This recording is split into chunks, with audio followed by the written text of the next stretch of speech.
ஒரு ஆள் இருந்தான், நிறைய பணம் சம்பாதிச்சான். ஆனால் செலவு பண்ண மனசு வரல, கருமி. அவன் என்ன பண்ணான், சேர்த்த பணம் பூராவையும் ஒரு மரத்தடியில் புதைச்சி வச்சுருந்தான். வாரத்துக்கு ஒரு தடவை அந்த மரத்தடிக்கு வருவான், புதைச்ச இடத்த ஆவலோடு பார்த்துக்கிட்டு இருப்பான், அதுக்கப்புறம் போயிடுவான். அவ்வளவுதான். ஒரு நாள் ஒரு திருடன் வந்தான், இவன் புதைச்சி வச்சுருந்ததெல்லாம் எடுத்துகிட்டு போட்டான். இது தெரிஞ்சு போச்சு. அந்த கருமி புலம்ப ஆரம்பிச்சிட்டான். இவன் புலம்பலை கேட்டதும் அக்கம் பக்கத்தில் இருந்தவங்கெல்லாம் ஓடி வந்தாங்க. என்ன விஷயம்னு விசாரித்தாங்க. இவன் சொன்னான். ஒரு பெரியவர் கேட்டார், ஏன்ப்பா வாரம் வந்து இந்த இடத்த பார்க்குறதாக சொன்னியே, எப்போவாவது இதில் இருக்கிற பணத்தை எடுத்து செலவு பண்ணியிருக்கியா அப்படின்னு கேட்டார். நான் அப்பப்போ வந்து அதை பார்க்குறது தான் வழக்கம், அதை தொட்டதே இல்லைன்னு அவன். சரி, அப்படின்னா இப்போவும் நீ அதே மாதிரி வாரம் ஒரு தடவை வந்து இந்த இடத்த பார்த்துட்டு போகலாமே அப்படின்னாராம் அந்த பெரியவர். அதுவும் சரிதானே, எவ்வளவு காலமானாலும் அவன் அந்த பணத்தை எடுத்து செலவு பண்ண போகிறதில்ல. அப்படி இருக்கிறப்ப உள்ளே பணம் இருந்தாலும் ஒன்று தான், இல்லாமல் போனாலும் ஒன்று தான். இதிலேருந்து என்ன புரியுதுன்னா, ஒருத்தர்கிட்ட இருக்கிற பணத்தை கொண்டு அவர் பணக்காரரா ஏழையா அப்படின்னு முடிவு செய்கிறது சரியில்லை. அந்த செல்வத்தை அனுபவிக்கிற திறன், பயன்படுத்துகிற திறன், அதை வச்சு தான் அவர் ஏழையா பணக்காரரா அப்படிங்கிறத நிர்ணயம் பண்ணணும். அதுதான் சரி. செலவு பண்ண தெரியாதவன் சேகரம் பண்ணிகிட்டே இருக்கிறதுனால என்ன பிரயோஜனம்? தலைமுடியே இல்லாதவன் தாராளமாக சீப்புகளை வாங்கி சேகரம் பண்ணுறது மாதிரி தானே இது. சில சமயம் செலவு பண்ண நாம் தயாராக இருந்தால் கூட அந்த செல்வம் நமக்கு பயன்படுறதில்ல. அரேபியாவில் ஒரு நகை வியாபாரி விலை உயர்ந்த முத்துக்களை எல்லாம் அவர் வச்சு வியாபாரம் பண்ணிகிட்டு இருந்தார். அவர் ஒரு சமயம் ஒரு பாலைவனம் வழியாக போயிட்டு இருக்கிறார் ஒட்டகத்தில்.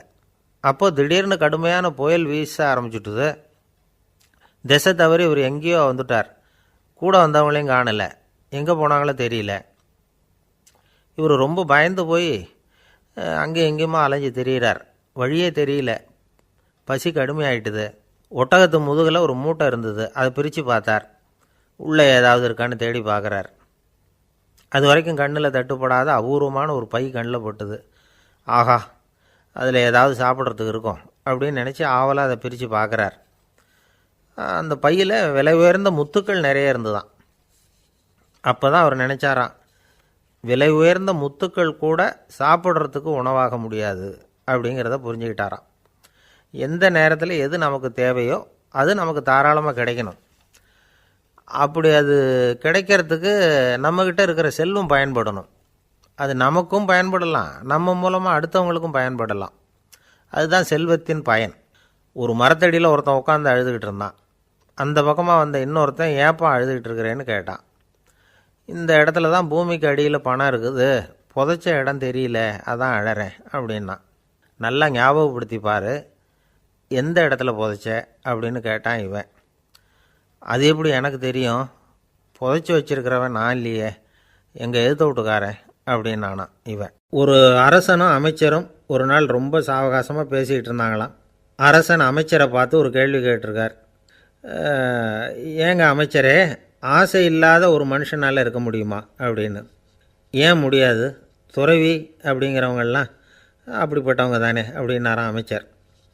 அவங்கெல்லாம் உண்மையிலேயே ஆசையை விட்டவங்க தானா அப்படின்னு கேட்டாராம் ராஜா. அப்படி தான் இருக்கணும் அப்படின்னாராம் அமைச்சர். அப்படின்னா ஆசையே இல்லாத ஒரு உண்மையான துறவியை நான் பார்க்கணுமேன்னார். அது என்ன பிரமாதம், அதுக்கு நான் ஏற்பாடு பண்ணுறேன் அப்படின்னு விட்டார் இவர். சொல்லிவிட்டு உடனே புறப்பட்டு போனார். அங்கே இங்கே தேடினார். அப்புறம் தான் அவருக்கு புரிஞ்சுது உண்மை துறவியை கண்டுபிடிக்கிறது எவ்வளவு கஷ்டமான காரியம்னு. இருந்தாலும் ராஜா கிட்ட சொல்லியாச்சே, உண்மை துறவியை காட்டுறேன்னு. இப்போ என்ன பண்ணுறது? ராஜா கிட்ட சொன்னபடி நடக்கலைன்னா அவருக்கு கோபம் வந்துடும். அமைச்சர் ஒரு யோசனை பண்ணார். அவருக்கு ஒரு வழி தெரிஞ்சுது. அதுதான் சரின்னு முடிவு பண்ணார். அதாவது அந்த ஊரில் அவருக்கு தெரிஞ்ச நாடக நடிகர் ஒருத்தர் இருக்கிறார், நல்லா நடிப்பார். அவரை போய் பார்த்தார். இதை பாருப்பா, எனக்காக நீ ஒரு காரியம் செய்யணும்னார். என்னன்னு கேட்டார் அவர். நீ ஒரு துறவி மாதிரி கொஞ்சம் நேரத்துக்கு நடிக்கணும். ராஜா வந்து உன்னை பார்த்துட்டு போகிற வரைக்கும் நடி, அது போதும். அதுக்காக உனக்கு 10,000 ரூபா தரேன் அப்படின்னார். அவர் எந்த காலத்தில் இவ்வளவு பணத்தை மொத்தமாக பார்த்துருக்கார். அதனால் உடனே சரின்னு ஒத்துக்கிட்டார். அமைச்சர் வந்து அரண்மனைக்கு திரும்பி வந்தார். என்ன அமைச்சரே, இன்னுமா ஒரு உண்மையான துறவி கிடைக்கலன்னார். உண்மையான துறவி ஒருத்தரை இப்போ தான் கொஞ்ச நேரத்துக்கு முன்னாடி பார்த்து பேசிவிட்டு வர்றேன். அவர் நம்ம ஊருக்கு வெளியில் குளத்தங்கரையில் உள்ள ஒரு ஆலமரத்துக்கு அடியில் உட்காந்துருக்கிறார் அப்படின்னார் இவர். அப்படின்னா உடனே புறப்படுங்க அப்படின்னார் ராஜா. பரிவாரங்களோடு புறப்பட்டார். அங்கே அந்த மரத்தடியில் அந்த ஆள் வேஷம் போட்டுக்கிட்டு துறவி மாதிரி உட்காந்துருக்கிறான். ராஜா நேராக போனார். அந்த துறவி காலில் பொத்துன்னு விழுந்து வணங்கினார். உடனே ராணியும் அவர் காலில் விழுந்தாங்க. அடுத்தபடியாக அமைச்சர் விழுந்தார். அவருக்கு தெரியும் இது நம்ம ஆள் தான்னு. இருந்தாலும் என்ன பண்ணுறது, நேரம். அப்புறம் பரிவாரங்கள்லாம் துறவி காலில் விழுந்து ஆசீர்வாதம் வாங்கிட்டாங்க. ராஜா அப்புறமா தங்கத்தட்டில் பொன்னையும் பொருளையும் வச்சு அந்த துறவிக்கிட்ட ரொம்ப பணிவாக நீட்டுறார். தாங்கள் தயவு பண்ணி இதை ஏற்றுக்கணும் அப்படின்னு வேண்டிக்கிட்டார். அந்த துறவி பற்றில்லாமல் அதை பார்த்தார். எல்லாத்தையும் திறந்துவிட்ட எனக்கு இதெல்லாம் எதுக்காக அப்படின்னு சொல்லி அதை மறுத்துட்டாராம். ஆஹா, உண்மையான துறவியை பார்த்துட்டோம் அப்படிங்கிற ஆனந்தம் அரசருக்கு. ரொம்ப நிம்மதியாக திருப்தியாக திரும்பி வந்தார் அரண்மனைக்கு. அதுக்கப்புறம் அமைச்சர் யாருக்கும் தெரியாமல் அந்த துறவிகிட்ட ஓடினார். சொன்ன பிரகாரம் பணத்தை நீட்டினார். இந்தாப்பா, நான் உங்ககிட்ட சொன்னபடி 10,000 ரூபா பணம் எடுத்துக்கோ அப்படின்னார். அந்த ஆள் ராஜா கிட்ட சொன்னது மாதிரியே எல்லாத்தையும் திறந்துவிட்ட எனக்கு இதெல்லாம் எதுக்காக வேணாம் அப்படின்னு விட்டாரான். நடித்த வரைக்கும் போதும்ப்பா, இனிமேல் இந்த நாடக வசனம்லாம் வேணாம், வேஷத்தை கலைச்சிரு, பணத்தை வாங்கிக்கோன்னார். இல்லைங்க, இது வேஷம் இல்லை, இது வசனமும் இல்லை, இது உண்மை. கொஞ்ச நேரம் துறவி மாதிரி நடித்ததுக்கே இந்த தேசத்து ராஜா, ராணி, அமைச்சர், பரிவாரங்கள் எல்லாம் என் காலில் விழுந்து வணங்குறாங்க. அப்படின்னா உண்மையான துறவியாக இருக்கிறது எவ்வளவு பெருமையான விஷயம். நான் உண்மையான துறவியாக ஆக போகிறேன், அப்படி முடிவும் பண்ணிட்டேன் அப்படின்னார் அந்த நடிகர்.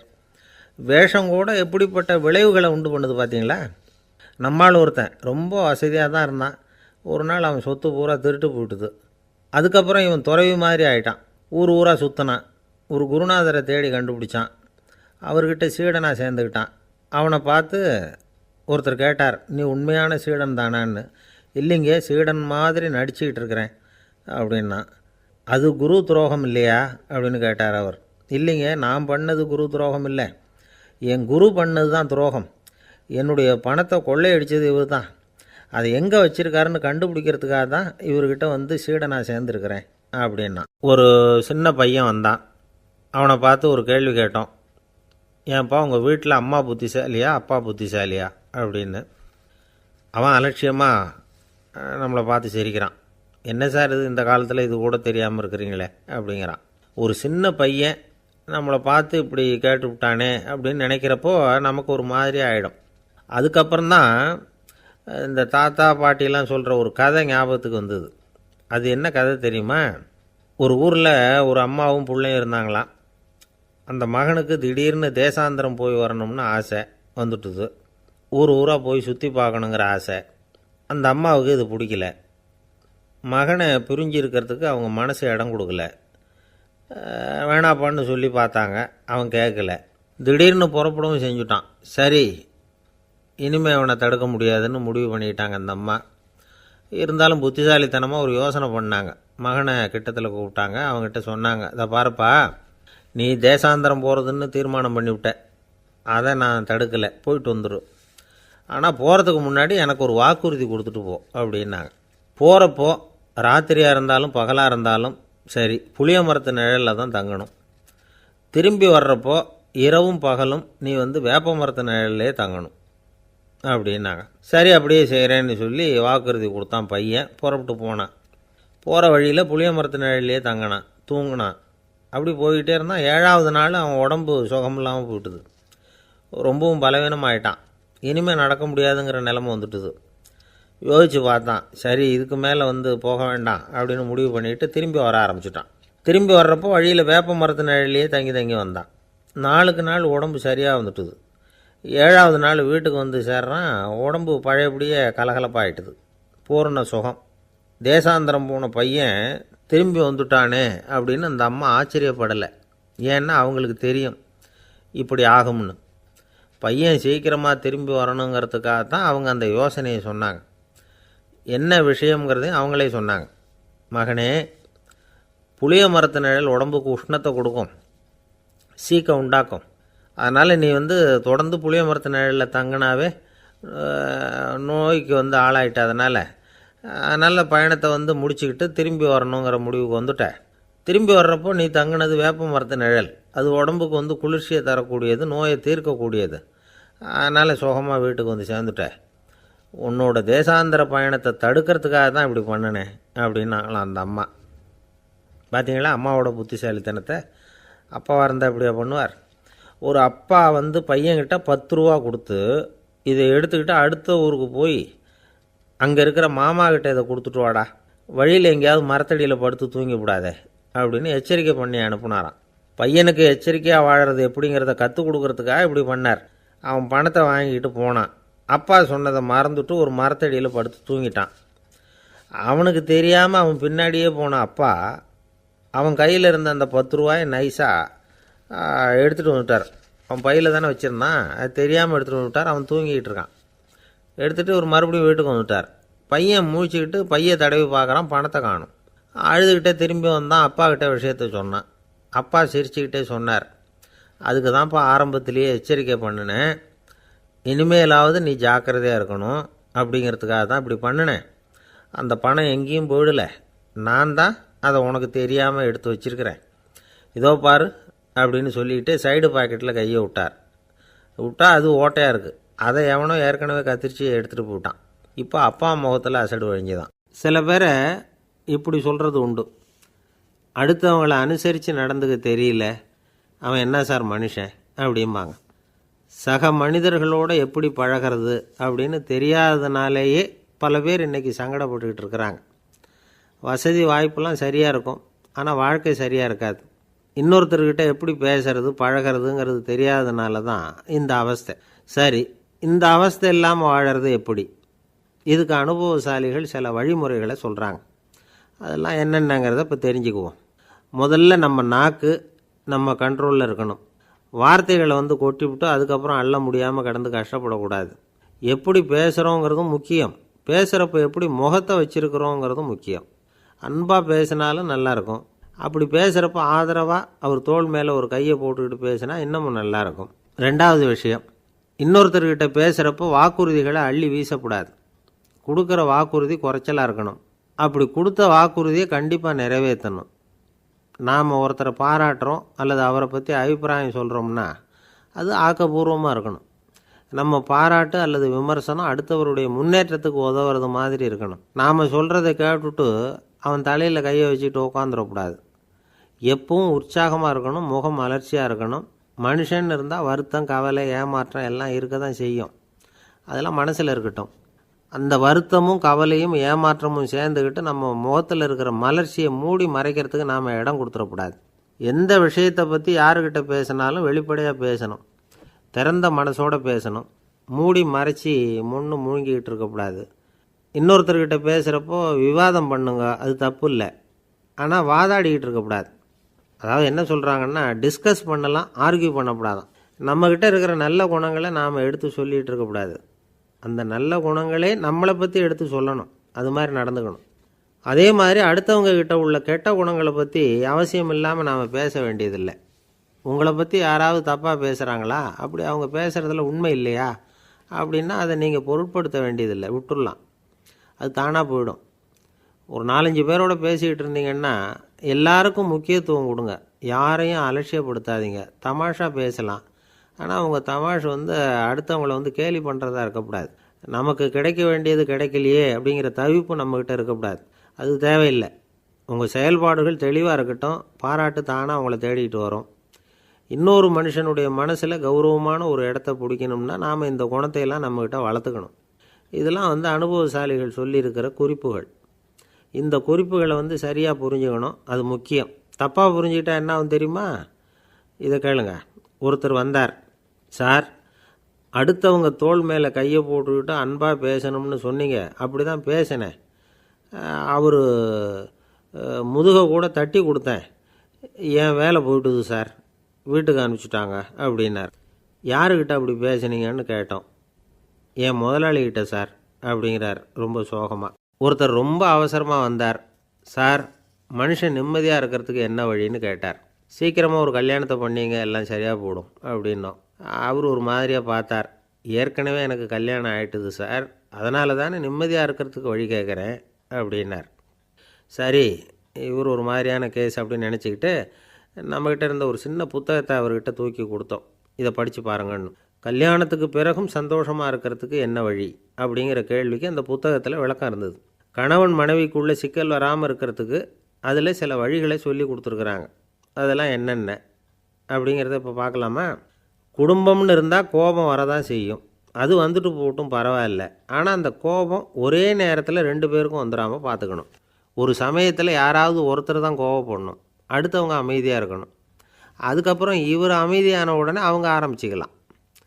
கோபமாக ஏதாவது சொன்னால் உடனே கோபமாக பதில் சொல்லக்கூடாது. கொஞ்சம் பொறுத்து கோபம் தீர்ந்த உடனே அந்த பதிலை சொல்லலாம். அப்போ பதில் கோபமாக இருந்தால் கூட அது அவ்வளோ பெருசாக தெரியாது. அற்ப விஷயத்துக்கெல்லாம் காய்ச்சி மூச்சுன்னு கத்திகிட்டு இருக்கக்கூடாது. உங்கள் 2 பேருக்குள்ளே ஒரு தர்க்கம் ஆரம்பமாயிட்டுதுன்னு வச்சுக்கோங்க. கடுமையாக 2 பேரும் விவாதம் பண்ணுறீங்க. உங்களில் ஒருத்தர் இதில் ஜெயிக்கணும்னா அது நீங்களாக இருக்க வேணாம், அடுத்தவங்க ஜெயிக்கிறதுக்கு நீங்கள் துணையாக இருங்களேன். அப்படின்னா நீங்கள் கொஞ்சம் விட்டு கொடுக்கணும், அவ்வளவுதான். ஏதாவது குத்தம் சொல்லணுமா, செஞ்ச தப்பை சுட்டி காட்டணுமா, விமர்சனம் பண்ணணுமா, பண்ணுங்க, வேணான்னு சொல்லலை. ஆனால் சொன்னதை அப்படி சொல்கிறத கொஞ்சம் அன்பாக இதமாக சொல்லுங்கள். எப்போ நடந்த தவறுகளையெல்லாம் இப்போ போய் மறுபடியும் ஞாபகப்படுத்திகிட்டு இருக்க வேண்டாம். நான் அப்போவே சொன்னேன் இந்த புடவை வேணாம்னு, நீங்கள் தான் கேட்கல, இப்போ பாருங்கள் கிழிஞ்சு போச்சு இப்படின்னு கத்துனாங்க ஒரு அம்மா. எப்போ சொன்னீங்கன்னு கேட்டால் ஒரு 10 வருஷத்துக்கு முன்னாடி தீபாவளி சமயத்தில் அப்படிங்கிறாங்க. அது என்ன இன்னும் அப்படியே புதுசாகவே இருக்கும்? உங்களுக்கு அவர் தான் பெருசு, அவருக்கு நீங்கள் தான் பெருசு. அதை விட இந்த உலகத்தில் வேறு எதுவும் முக்கியம் இல்லைன்னு நினைக்கணும். நீ தான் என்னுடைய உலகம்னு எத்தனை தடவை சொல்லியிருப்பீங்க? அதெல்லாம் வெறும் வசனமாக போயிடக்கூடாது. ஏதாவது ஒரு பிரச்சனையை பற்றி கடுமையாக விவாதம் பண்ணிகிட்டு இருக்கீங்க, அதை அப்படியே பாதியில் விட்டுட்டு படுக்கைக்கு போயிடக்கூடாது. சொச்சத்தை நாளைக்கு பேசிக்கலாம்னு. அப்படி போனால் தூக்கம் வராது. பிரச்சனையை ஒரு முடிவு பண்ணிக்கிட்டு அதுக்கப்புறமா தூங்க போகணும். ஒரு நாளில் ஒரு தடவையாவது உங்கள் ஜோடியை பாராட்டி நல்ல விதமாக கனிவாக ஒரு வார்த்தை சொல்லணும் அப்படின்னு தீர்மானம் பண்ணிங்க. ஏதாவது தப்பு பண்ணிவிட்டீங்கன்னா பரவாயில்ல, அதை ஒத்துக்கிறதுக்கும் மன்னிப்பு கேட்குறதுக்கும் தயாராக இருக்கணும். அது ஒன்றும் கேவலம் கிடையாது. வீட்டுக்குள்ளே தானே கேட்க போகிறீங்க, வெளியில் யாருக்கு தெரிய போகுதோ? எப்படியோ உங்களுக்குள்ளே ஒரு சமரசம் ஆனால் சரிதான். ஒரு தகராறுன்னு எடுத்துக்கிட்டால் குறைஞ்சபட்சம் அதுக்கு 2 பேர் தேவை.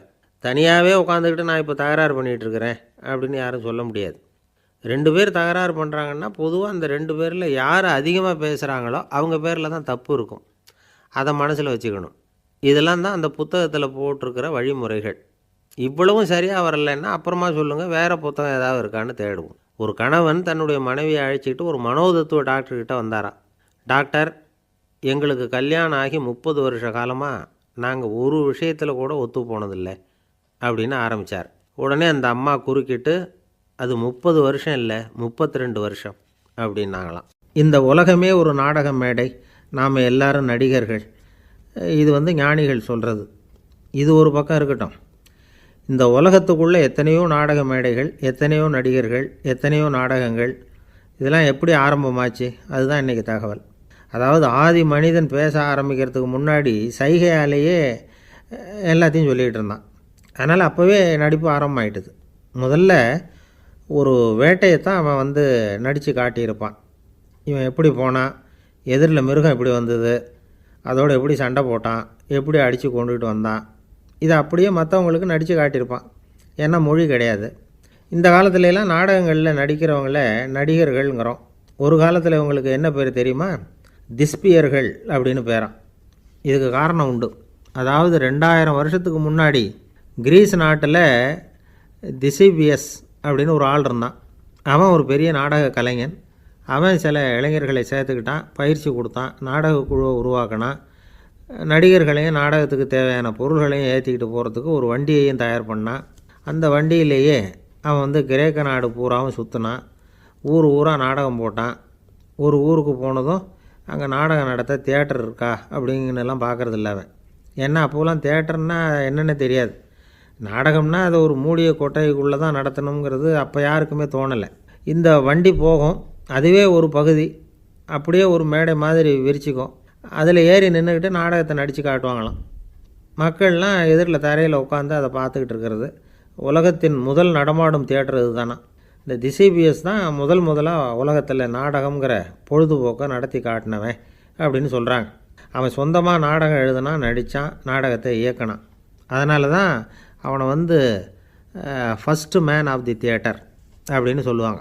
அவன் தான் நாடக மேடையின் முன்னோடி. கிரேக்கர் காலத்திலேயே நாடக ஆசிரியர்கள், நடிகர்கள், ரசிகர்கள் இவங்கெல்லாம் உருவாயிட்டாங்களாம். நாடகத்தின் சரித்திரத்தில் இந்த 3 பிரிவும் ரொம்ப முக்கியம். அதாவது கிரேக்க தியேட்டர்கள்லாம் திறந்த வெளி மேடைகள் தான். பெரும்பாலும் மலைச்சரிவுகள், அதுவே படிப்படியாக பண்ணியிருப்பாங்க. கீழே அரைவட்ட வடிவில் மேடை, அதுக்கு ஆர்கெஸ்ட்ரான்னு பேர். பிற்காலத்தில் இதில் உட்காந்து இசைக்குழுவினர் வாய்ச்சதுனால இசைக்குழுவுக்கே ஆர்கெஸ்ட்ராங்கிற பேர் வந்துட்டுது. இப்போது கிரேக்க தியேட்டர்களில் ஒன்று, அதோட காலம் கிமு 340. அதை இன்னமும் பாதுகாத்து வச்சுருக்கிறாங்களாம். எபிடாரஸ் அப்படிங்கிற இடத்துல அது இருக்குதான். இன்னமும் அந்த தியேட்டரை பயன்படுத்திக்கிட்டு வர்றாங்களாம். சிறந்த கிரேக்க நாடகங்கள்லாம் அங்கே நடிக்கிறாங்களாம். ஆரம்ப காலத்திலேயே கட்டணம் கிடையாது. அப்புறம் பின்னாடி தான் நுழைவு கட்டணம்லாம் அப்படியே வந்துட்டு தான். நடிகர்கள் பளபளப்பான ஆடைகள் உடுத்தியிருப்பாங்களாம். இந்த குதிகால் உயர்ந்த காலணிகள் போட்டிருப்பாங்களாம். இதெல்லாம் பழைய குறிப்புகள். பலவிதமான உருவங்களில் மாஸ்க் அப்படின்னு சொல்லப்படுற முகமூடி. அதனால் ஒரே நடிகர் பல வேடங்களில் நடிக்கிறது உண்டான். ஆரம்பத்தில் பெண் நடிகர்கள் கிடையாது, எல்லாம் ஆண் நடிகர்கள் தான். ரோமானியர்கள் தான் முதல் நிரந்தர நாடக மேடையை கட்டினவங்க. அதுதான் முதல் தியேட்டர். கிமு 1048 காலகட்டத்தில் பாம்பிங்கிற நகரத்தில் அதை கட்டியிருக்கிறாங்களாம். கிரேக்க ரோமானிய தியேட்டர்களின் அடிப்படையிலேயே இந்த இத்தாலிய வடிவ அமைப்பாளர்கள் இந்த குதிரை லாட வடிவில் ஒரு ஆடிட்டோரியத்தை உருவாக்கினாங்களாம். இப்படி அதை பற்றி நிறைய தகவல் இருக்குது. 1576 லண்டனில் இந்த பின்ஸ்பர்ரி, அப்புறம் இந்த பில்ட்ஸில், அப்புறம் ஜேம்ஸ் இப்படிங்கிறவர் முயற்சியால் தான் இங்கிலாந்தில் முதல் தியேட்டர் உருவாச்சான். அப்படி ஒருத்தர் இருந்தாராம். உலக நாடக மேடையின் வரலாறு இதுதான். அதாவது இப்போல்லாம் அறிவியல் வளர்ச்சி அதிகமாகிட்டுது. திரைப்படம், தொலைக்காட்சி எல்லாம் வந்தாச்சு. ஒவ்வொரு வீடுமே ஒரு குட்டி தியேட்டர் மாதிரி ஆகிட்டுது. தொலைக்காட்சி முன்னாடி உட்காந்தா எழுந்திருக்கவே மனசு வர்றதில்லை. ஒரு அம்மா ஒரு மனோதத்துவ டாக்டரை தேடிட்டு வந்தாங்களாம் இந்த காலத்தில். டாக்டர், எங்கள் வீட்டுக்காரர் எப்போ பார்த்தாலும் டிவி முன்னாடி உட்காந்துக்கிட்டு அதையே வெறிச்சு பார்த்துக்கிட்டு இருக்கிறார், உத்து பார்த்துக்கிட்டு இருக்கார், எனக்கு சந்தேகமாக இருக்குன்னாங்களாம். இது மனக்கோளாறு இல்லைங்க, ஆர்வக்கோளாறு, அவ்வளவுதான், இதுக்காக பயப்படாதீங்கன்னாரான் டாக்டர். அப்படி இல்லை டாக்டர், டிவி ஓடும் பொழுது நாம் எல்லாம் அதை பார்க்குறோம் சரி, ஆனால் அவர் அப்படி இல்லை, டிவியை நிறுத்தினதுக்கு அப்புறமும் அதையே உத்து பார்த்துட்டு உட்காந்துருக்கிறார், அதனால தான் சந்தேகப்பட்டு உங்ககிட்ட வந்தேன் அப்படின்னாங்களாம். ஒரு பல்கலைக்கழகம், அங்கே ஒரு இலக்கிய பேராசிரியர், அவர் பாடம் நடத்திக்கிட்டு இருந்தார். ராபர்ட் ப்ரௌனிங் எழுதிய கவிதைகளை பற்றி சொல்லிகிட்டு இருக்கிறார். மாணவர்களும் ரொம்ப அக்கறையாக அதை கேட்டுக்கிட்டு இருக்கிறாங்க. ஒரு குறிப்பிட்ட கவிதையை பற்றி சொல்லும் பொழுது அந்த பேராசிரியருக்கே ஒரு சந்தேகம். அதாவது அந்த கவிதையின் சரியான அர்த்தம் என்னங்கிறதுல சந்தேகம். பேராசிரியர் யோசனை பண்ணார். அந்த கவிதையை முழுசாக புரிஞ்சிக்க முடியல. அதனால் மாணவர்களை பார்த்து சொன்னார், மாணவர்களே, ஒரு நாள் பொறுத்துங்க, இந்த கவிதையை எழுதின கவிஞர் எங்கள் வீட்டுக்கு பக்கத்தில் தான் இருக்கிறார். இன்றைக்கி சாயந்தரம் நான் அவரை நேரிலேயே போய் பார்க்குறேன், பார்த்து இதுக்கு என்னங்க அர்த்தம்னு கேட்டுக்கிட்டு வந்துவிடுறேன், அதுக்கப்புறம் உங்ககிட்ட சொல்கிறேன் அப்படின்னாராம். அன்றைக்கி சாயந்தரமே அந்த பேராசிரியர் கவிஞரை தேடிக்கிட்டு போயிட்டார். கவிஞர் அவங்க வீட்டில் அவர் பாட்டு உட்காந்துருந்தாராம். இவர் போய் அவர் முன்னாடி உட்காந்தார். அப்புறம் கேட்டார், ஐயா, அந்த கவிதையின் முழு பொருள் என்னன்னு தெரிஞ்சுட்டு போகிறதுக்காக வந்திருக்கிறேன் அப்படின்னாராம். எந்த கவிதை அப்படின்னாராம் அவர். இவர் அந்த கவிதையை சொல்லியிருக்கார். கவிஞர் கொஞ்சம் யோசனை பண்ணிவிட்டு அப்புறம் சொன்னாராம், பேராசிரியரே, நீங்கள் கொஞ்சம் தாமதமாக வந்துட்டீங்கன்னாராம். இவருக்கு ஒன்றும் புரியல. நீங்கள் என்ன சொல்கிறீங்க, நான் தாமதமாக வந்துட்டேன்னா? நீங்கள் தான் உயிரோடு இருக்கிறீங்களே, அப்படி இருக்கும்பொழுது நான் தாமதமாக வந்துவிட்டேன்னா அது எப்படி அப்படின்னு இவர் குழம்பியிருக்கிறார். இப்போ கவிஞர் சொன்னாராம், ஐயா, நான் உயிரோடு இருக்கிறேன்னா இல்லையாங்கிறது முக்கியம் இல்லை, நான் அந்த கவிதை வரிகளை எழுதினப்போ 2 பேருக்கு அதோட அர்த்தம் தெரிஞ்சிருந்தது, இப்போ ஒரே ஒருத்தருக்கு தான் அதோட அர்த்தம் தெரியும் அப்படின்னாராம். பேராசிரியர் யோசனை பண்ணியிருக்கார். அப்படின்னா அந்த ஒருத்தர் கவிஞர் ராபர்ட் ப்ரௌனிங்கை தவிர வேறு யாராக இருக்க முடியும்? இவர் தான் அப்படிங்கிறத அவர் மனசில் நினச்சிக்கிட்டார். அதனால் சொன்னார், ஐயா, நான் தாமதமாக வரல, அந்த கவிதையின் பொருள் என்ன அது சொல்லுங்கன்னார். பேராசிரியரே, நான் சொல்கிறது உங்களுக்கு புரியலன்னு நினைக்கிறேன். நான் இந்த வரிகள் எழுதினப்போ 2 பேருக்கு அதோட அர்த்தம் தெரிஞ்சிருந்தது. அந்த 2 பேர் யாருன்னா, ஒருத்தர் ராபர்ட் ப்ரௌனிங், அதாவது நான், இன்னொருத்தர் கடவுள். இப்போ அது கடவுளுக்கு மட்டும்தான் தெரியும். நானே இதை பற்றி பல தடவை யோசனை பண்ணி பார்த்தேன். இது ரொம்ப அழகானது, ஆனாலும் ரொம்ப வழுக்கலானது. அதை பிடிச்சிட்டோம்னு நினச்சிக்கிட்டு இருக்கும் பொழுதே காற்று மாதிரி அது உங்ககிட்ட இருந்து ஓடி போயிடுது. எனக்கு ரொம்பவும் வருத்தமாக தான் இருக்குது. நிச்சயமாக நான் தான் இந்த வரிகளை எழுதியிருக்கிறேன், அதில் அர்த்தம் இருக்குங்கிறது எனக்கு தெரியும், அதை நான் உணர்கிறேன். ஆனால் நீங்கள் என்னை மன்னிக்கணும், எனக்கே கூட அதை என்னால் விளக்க முடியல. அப்படி இருக்கும் பொழுது உங்களுக்கு எப்படி அதை நான் விளக்க முடியும் அப்படின்னாரா அந்த கவிஞர். அனுபவிக்கப்படக்கூடிய எல்லாமே விளக்கப்படக்கூடிய ஒன்றல்ல, விளக்கப்படும் எல்லாமே அனுபவிக்கப்படக்கூடிய ஒன்றல்ல அப்படிங்கிறது ஞானிகளுடைய கருத்து. அதுக்காக தான் அந்த சம்பவம். வாழ்க்கையில் நீங்கள் தொடர்ந்து ஆய்வு செய்து கொண்டே இருக்கக்கூடிய விளக்கங்களை ஒருபோதும் அடைய முடியாத பரிமாணங்கள் இருக்கிறதுனால தான் அது அலுப்பு தட்டாமல் இருக்குது. உங்களால் நிறைய அனுபவிக்க முடியும், இருந்தாலும் நீங்கள் அனுபவித்து அறிந்த விஷயங்கள் கூட வார்த்தைகளால் விளக்கப்பட முடிவதில்லை அப்படிங்கிறது பெரியோர் சிந்தனை. இதெல்லாம் ஒரு பக்கம் இருக்கட்டும். நமக்கு தெரிஞ்ச பேராசிரியர் ஒருத்தர் 1 மணி நேரம் ரொம்ப விவரமாக வகுப்பு எடுத்தார். கடைசியாக சொன்னார், மாணவர்களே, ரொம்பவும் எளிமையாக விளக்கமாக எல்லா விவரமும் சொல்லியிருக்கிறேன், அதனால் இதில் உங்களுக்கு சந்தேகம் வர்றதுக்கு வாய்ப்பே இல்லை. இருந்தாலும் கேட்க வேண்டிய கடமை கேட்குறேன். இது வரைக்கும் நடத்தினதில் யாருக்காவது ஏதாவது சந்தேகம் உண்டா அப்படின்னு கேட்டாராம். எனக்கு ஒரே ஒரு சந்தேகம்தான் சார் அப்படின்னு எழுந்திரிச்சு நிற்கிறான் ஒருத்தன். என்னன்னு கேட்டாராம். இது வரைக்கும் நீங்கள் என்ன பாடம் சார் நடத்துனீங்க அப்படின்னானா அவன். அந்த ஆள் என்னை கண்ணாப்புண்ணான்னு திட்டிவிட்டான் சார், அதை நினச்சா எனக்கு ரொம்ப வருத்தமாக இருக்குது அப்படின்னு சொல்லி கவலைப்பட்டார் ஒருத்தர். இதில் கவலைப்படுறதுக்கு என்ன இருக்குது அப்படின்னார் ஒரு பெரியவர். அவர் ஒரு மகான். என்ன சார் இப்படி சொல்கிறீங்க, ஒருத்தர் நம்ம பார்த்து திட்டுனா வருத்தமாக இருக்காதா அப்படின்னார். அது எப்படி வருத்தமாக இருக்கும், திட்டுறதுங்கிறது என்ன, அது வெறும் சத்தம் தானே அப்படின்னார் அந்த பெரியவர். நம்ம ஆளுக்கு தலையை பிச்சுக்கலாம் போல் இருந்தது. இருக்காது அப்படின்னா நமக்கே அப்படி தானே தோணுது. அந்த பெரியவர் சொல்கிறது ரொம்ப பெரிய விஷயம். அதை நாம் புரிஞ்சிக்க முயற்சி பண்ணலாம்னா நடைமுறை வாழ்க்கைக்கு அது ஒத்து வர்றது மாதிரி தெரிய மாட்டேங்குது. இருந்தாலும் அந்த பெரியவர் அதுக்கு என்ன தான் விளக்கம் கொடுக்குறாருன்னு பார்ப்போமே. ஒரு ரயில் போயிட்டுருக்கு, அதில் ஒரு சாது போயிட்டுருக்கார். அந்த ரயில் அவர் ஹரித்வாரம் போயிட்டுருக்கார். அவர் ரயிலில் ஏகப்பட்ட கூட்டம். நம்ம ஊர் ரயில் கேட்க வேணும், டிக்கெட் வாங்கிட்டு கொஞ்சம் பேர், வாங்காத கொஞ்சம் பேர். அது என்னத்துக்கு அனாவசியமாக டிக்கெட் அப்படிங்கிற நினப்பில் பாதி பேர். இந்த கூட்டத்துக்கு மத்தியில் அந்த சாதுவும் போயிட்டுருக்கிறார். உட்கார்றதுக்காக இருந்த இடத்துல ஒரு ஆள் படுத்துருக்கிறான், கொஞ்சம் முரட்டு ஆசாமி. அவன் கால் பக்கத்தில் கொஞ்சோண்டு இடம் பாக்கி இருந்தது. அந்த இடத்துல இந்த சாது உட்காந்துருந்தார். மெதுவாக உட்காந்துக்கிட்டார் போய். ஆனால் அந்த ஆள் ராத்திரி பூரா இவரை காலால் உதச்சிக்கிட்டே இருக்கிறான். அது இவருக்கு ரொம்ப அவமானமாக பட்டுது. அதனால் துக்கம் ஏற்பட்டுது. இருந்தாலும் அதை ஒரு மாதிரியாக சகிச்சுக்கிட்டே இவர் சேர்ந்தார். பொழுது விடிஞ்சுது. அந்த சாது ஹரித்வார் சேர்ந்தார். அங்கே ஒரு பெரிய ஞானியை சந்தித்தார். ராத்திரி ரயிலில் அந்த ஆள் உதைச்சதையும் அதனால் தனக்கு ஏற்பட்ட துக்கத்தையும் இந்த சாது அந்த ஞானிகிட்ட சொன்னார். சொல்லிவிட்டு, ஏன் சுவாமி, எனக்கு துக்கம் ஏற்பட்டதே அது தப்பா அப்படின்னு கேட்டார். தவறு தான்னார் அந்த ஞானி. உனக்கு இன்னமும் தேக அபிமானம் போகலைங்கிறது தான் அது காட்டுது. அஷ்டாவக்கிரர் என்ன சொல்கிறார் தெரியுமா? உண்மையான ஞானி யாராவது தன்னை வந்தனை செய்தால் அதற்காக சந்தோஷப்பட மாட்டார், யாராவது நிந்தனை செய்தால் அதற்காக வருத்தப்பட மாட்டார் அப்படின்னு சொல்கிறார். நிந்தனைங்கிறது ஒரு ஒலி தான். தேகாபிமானம் இருக்கிற வரைக்கும் இந்த ஒலி நம்மளை வேதனைப்படுத்தும். நான் தேகம் இல்லை, ஆத்மா அப்படிங்கிற நினைவு இருந்தால் இந்த ஒலி நம்மளை பாதிக்காது. மனு என்ன சொல்கிறார் தெரியுமா? ஒரு சாதகன் பாராட்டுதலை விஷம்னு நினச்சி பயப்படணும், அவமானத்தை அமிர்தம்னு நினச்சி சந்தோஷப்படணுங்கிறார். அவமானப்பட்டால் கவலைப்படாமல் எப்படி இருக்க முடியும் அப்படின்னு தான் நமக்கு தோணும். அதனால தான் நம்மளில் யாரும் இதுக்கு உதாரணமாக யாரையும் காட்ட முடியல. புத்தரையும் கபீரையும் உதாரணமாக காட்டுறாங்க. அவங்களுக்கெல்லாம் அவமானம் ஏற்பட்டப்போ கவலையே படலையாம். புத்தரை அவமானப்படுத்தணுங்கிறதுக்காக கௌசாம்பி ராணி ஒரு இளம் பெண்ணை கொலை பண்ணி சடலத்தை புத்தர் குடிசைக்கு முன்னாடி போட சொன்னார். போட்டாங்க. புத்தர் தான் அந்த பொண்ணை கெடுத்து கொலை பண்ணிவிட்டார்னு எல்லாரும் நினச்சாங்க. ஆனால் புத்தர் இதை பற்றி கவலையே படலை.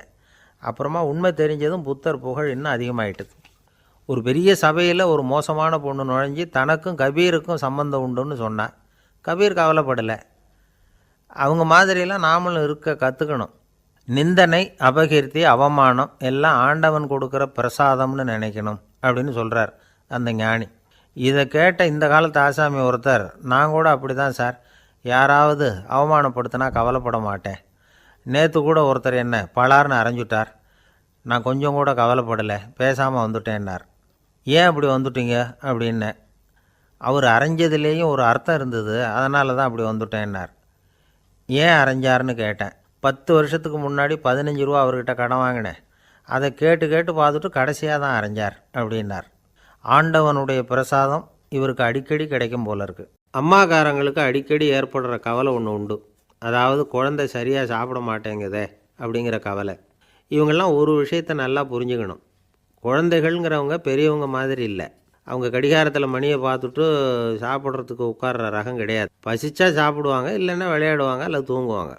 அது புரியாமல் அவங்கள கட்டாயப்படுத்தி அல்லது மிரட்டி சாப்பிட வைக்கிறது ரொம்ப தப்பு. ஒரு 8 மாத குழந்தைக்கு 3 மணி நேரத்துக்கு ஒரு தடவை பசிக்கும். அந்த நேரம் பார்த்து சாப்பாடு கொடுத்தா அடம் பண்ணாமல் அது பாட்டுக்கு சாப்பிட்ரும். அதே குழந்தைக்கு 1 வயசு ஆகிறப்போ 4 மணி நேரத்துக்கு ஒரு தடவை பசிக்கும். இந்த வயசில் இயற்கையாகவே பசி குறைஞ்சிருக்கும். அது புரியாமல் என் குழந்தை முன்னாடி மாதிரி இப்போ சரியாக சாப்பிட மாட்டேங்கிறான் அப்படின்னு சில பேர் டாக்டர்கிட்ட போய் சொல்லிக்கிட்டு இருப்பாங்க. இன்னொரு விஷயம், ஒரு குழந்தைக்கு வயசு அதிகமாகிற வேகத்துக்கு உடம்பு எடையும் அதிகமாகிக்கிட்டே போகாது. உடம்பு எடை அதிகமாகிற வேகம் குறைஞ்சிக்கிட்டே வரும். 6 மாத குழந்தைக்கு ஒரு வாரத்தில் 150 கிராம் எடை கூடும். ஒரு வயசில் வாரத்துக்கு 71 கிராம் எடை கூடும். இது புரியாமல் அதிகமாக சாப்பாட்டை கொடுத்து குழந்தைய கஷ்டப்படுத்தக்கூடாது. ஏன்னா அளவுக்கு மீறின உணவு அஜீரணத்தை உண்டு பண்ணிவிடும். குழந்தைக்கு ஒரு தட்டில் கொஞ்சமாக ஆகாரத்தை வச்சு கொண்டுகிட்டு போய் கொடுக்கணும். மலை மாதிரி குவிச்சு வச்சா அதை பார்த்ததுமே பசி அடங்கி போயிடும். அடித்து மிரட்டி பயமுறுத்தி குழந்தைய சாப்பிட வைக்கிற பழக்கம் இருக்குது பாருங்கள். அதுக்கு ஃபுட் ஃபோர்ஸிங் அப்படின்னு பேர். இப்படி பண்ணுனா குழந்தைக்கு சாப்பாட்டில் விருப்பம் குறைஞ்சிரும். அதை கண்டாவே வெறுக்க ஆரம்பிச்சிடும். அது மாதிரி உளம் சார்ந்த பசி குறைவு, சைக்கோஜெனிக் அனோரெக்சியா, அது ஏற்படுமா. சாப்பாடுங்கிறதே ஒரு தண்டனை மாதிரி தோணும். குழந்தைகளுக்கு பிடிச்ச மாதிரியான ஆகாரத்தை கொடுக்கணும். சத்து அதிகம் இருக்குங்கிறதுக்காக அதுக்கு பிடிக்காத ஆகாரத்தை கொடுத்து கட்டாயப்படுத்தக்கூடாது. குழந்தைகளுக்கு 2 வயசு ஆகிறப்போ இயற்கையாகவே எதிர்மறை குணம் உண்டாகும். அதாவது அந்த எதிர்மறையாக பேசுகிறது. இது மாதிரி சமயங்களில் நாம் என்ன சொல்கிறோமோ அதுக்கு நேர்மாறாக நடந்துக்கும். ஏட்டிக்கு போட்டி. சாப்பிட சொன்னால் விளையாட போவோம், விளையாட சொன்னால் சாப்பாடு கேட்கும். இதை புரிஞ்சுக்கிட்டு நடந்துக்கணும்.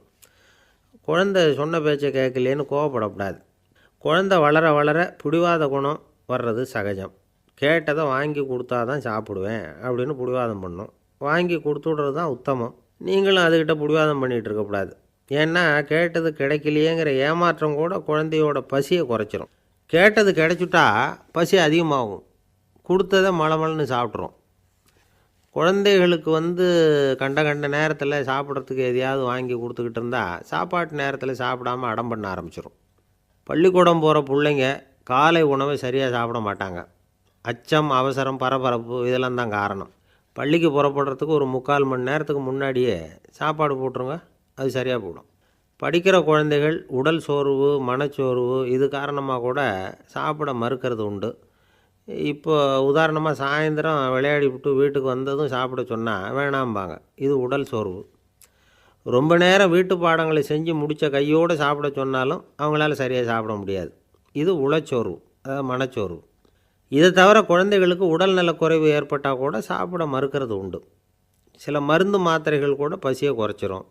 அதனால் சரியாக தெரிஞ்சுக்கிட்டு குழந்தைகளை சாப்பிட வைக்கணும்.